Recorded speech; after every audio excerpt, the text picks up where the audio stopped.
പരിശുദ്ധ ഖുർആനിലെ 7-ാം അധ്യായം സൂറത്തുൽ അറാഫിലെ 187 2 തവണയാണ് നബി സല്ലല്ലാഹു അലൈഹി വസല്ലമയോട് പറയുവാൻ വേണ്ടി അല്ലാഹു സുബ്ഹാനഹു വ തആല ആവർത്തിച്ച് ആവശ്യപ്പെട്ടത്. യസ്അലൂനക അനിസ്സാഅതി അയ്യാന മുർസാഹ, എപ്പോഴാണ് ഖിയാമത്ത് നാൾ സംഭവിക്കുന്നത് എന്ന് നബിയെ താങ്കളോട് അവർ ചോദിക്കുന്നു. ഖുൽ, പറയുക, ഇന്നമാ ഇൽമുഹാ ഇൻദ റബ്ബി, അതിനെക്കുറിച്ചുള്ള അറിവ് എൻ്റെ റബ്ബിൻ്റെ അടുക്കലാണുള്ളത്. അള്ളാഹുവിന് മാത്രമേ അതറിയുകയുള്ളൂ.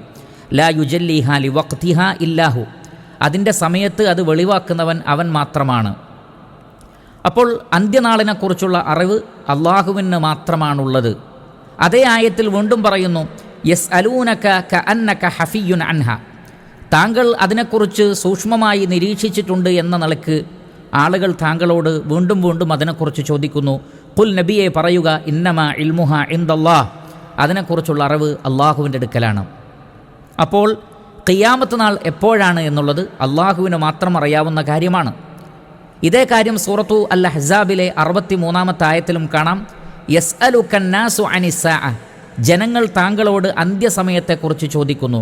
ഖുൽ ഇന്നമാ ഇൽമുഹാ ഇൻദല്ലാഹ്, പറയുക, അതിനെക്കുറിച്ചുള്ള അറിവ് അള്ളാഹുവിൻ്റെ അടുക്കലാണ്. വമാ യുദ്രീക ലഅല്ല സ്സാഅത തകൂനു ഖരീബ, നബിയെ താങ്കൾക്ക് എന്തറിയാം, അന്ത്യസമയം ഒരു വേള നിങ്ങളോട് വളരെ അടുത്ത് നിൽക്കുന്നതാണ്. അപ്പോൾ അന്ത്യസമയം എപ്പോഴാണ് എന്ന് ആർക്കും അറിയില്ല.